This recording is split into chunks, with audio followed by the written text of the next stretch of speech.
ఆడియోలు పెట్టి అందరిని పచ్చిబూతులు తిట్టడం మీ పేరెంట్స్ నువ్వు ఇచ్చుకోండి. కోర్టు ఇంకా మేమిద్దరం సంబంధం లేదు అని తీర్పు అయితే ఇవ్వలేదు కదా. పెళ్లి చేసుకోవాలంటే మగాడికి భయం వేస్తుంది. మ్యారేజ్ ఈజ్ స్కేరీ అంటారు చూసారా. నన్ను అసాల్ట్ చేసి బయటికి రాలేదని మీ ఆవిడ మీద ప్రమాణం చేసి చెప్పండి. అడ్డదారులు సమ్వన్ కిల్డ్.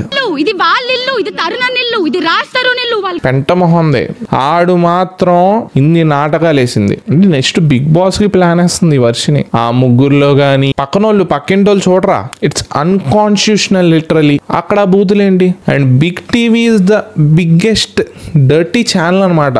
విత్ ప్రూఫ్స్ నేను ప్రూవ్ చేస్తా.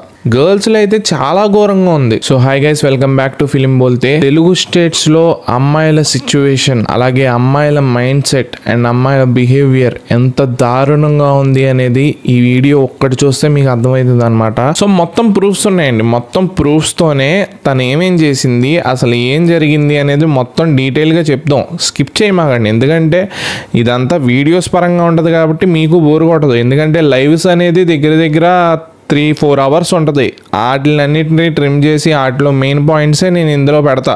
సో స్కిప్ చేయకుండా మొత్తం చూడండి. సో థంబ్నెయిల్ ఆల్రెడీ చూసే ఉంటారు.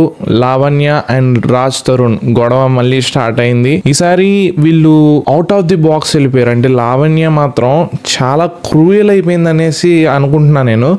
ఎందుకంటే ఇప్పుడు దాకా గొడవలైన ఓకే, తను ఫేక్ ఎలిగేషన్స్ వేసింది కరెక్టే, మళ్ళీ సారీ చెప్తా అంది, రాజ్ తరుణ్కి కాలు పట్టుకుంటాను, మళ్ళీ మనం కలుద్దాం అనేసి డ్రామాలు వేసింది కరెక్టే. కానీ ఈసారి ఏంటంటే వాళ్ళ అత్త మామల్ని ఆఫ్టర్నూన్ 1:30కి ఇంటి నుంచి బయటికి గెంటేస్తే 6 దాకా లైవ్ టెలికాస్ట్ అయింది. 6 దాకా వాళ్ళు బయటే ఉన్నారు. అంటే అసలు ఆ మ్యాటర్ ఏం జరిగిందంటే వీళ్ళిద్దరూ మామూలుగా వచ్చారంట.